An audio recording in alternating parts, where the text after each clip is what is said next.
Tes tes tes. Assalamualaikum warahmatullahi wabarakatuh. Jumpa lagi dengan saya guys. Bagaimana kabar sobat semuanya? Semoga selalu sehat dimanapun berada ya. Jadi di video kali ini saya akan sharing lagi yaitu tentang cara menghilangkan notifikasi pada aplikasi yang sering muncul ketika laptop dihidupkan.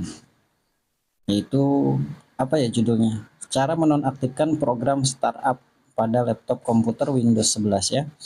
Nah, biasanya yang muncul itu ada Copilot, ada Semadap, ada Sport TV, dan lain-lain itu. Ketika laptop dihidupkan, dia muncul. Oke, kita nonaktifkan. Langsung saja, Mas. Oke, yang pertama silakan subscribe channelnya dan aktifkan loncengnya ya. Selanjutnya, langsung saja untuk Windows 11, teman-teman bisa buka klik kanan di taskbar ini, lalu pilih Task Manager. Di Task Manager ini silakan teman-teman pilih pada apa? Klik tanda titik 3 ini ya. Ini nih program startup APPS. Di sini keterangannya enable ya. Enable artinya hidup. Jadi kita matikan, tinggal klik kanan lalu pilih disable ya. Teman-teman di sini mau disable semuanya juga bisa. Tidak akan error ya, tidak akan error program. Nanti ketika kita sudah disable semuanya, ini aplikasi yang kita disable tidak akan muncul ketika laptop baru dihidupkan ya.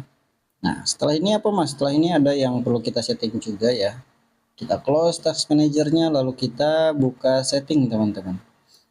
Nah, buka setting, lalu kita klik pada menu APPS ya. Lalu klik install APPS. Nah, di sini teman-teman bisa mematikan background APPS ya. Cuma kalau di sini kita pilih manual, klik tanda titik 3 lalu pilih expand option. Lalu di sini kita pilih never ya. Artinya apa? Agar tidak berjalan di latar belakang ini ya. Teman-teman bisa semuanya juga bisa ya. Semuanya juga bisa. Fungsinya apa sih Mas di neverin ya, biar nanti ketika aplikasinya tidak dipakai dia tidak berjalan di latar belakang, tidak menguras penggunaan RAM juga kayak gitu. Jadi teman-teman tinggal pilih-pilih aja kira-kira aplikasi yang jarang dipakai, tinggal di neverin aja setting semuanya ya, supaya gitu di neverin. Nah, kalau ini nggak bisa ya, kalau OneDrive nggak bisa. Contoh misalkan yang lain nih, ini coba bisa nggak ya? Nah, ini bisa nih, expand kita atur ke never. Nah, ini sudah never juga.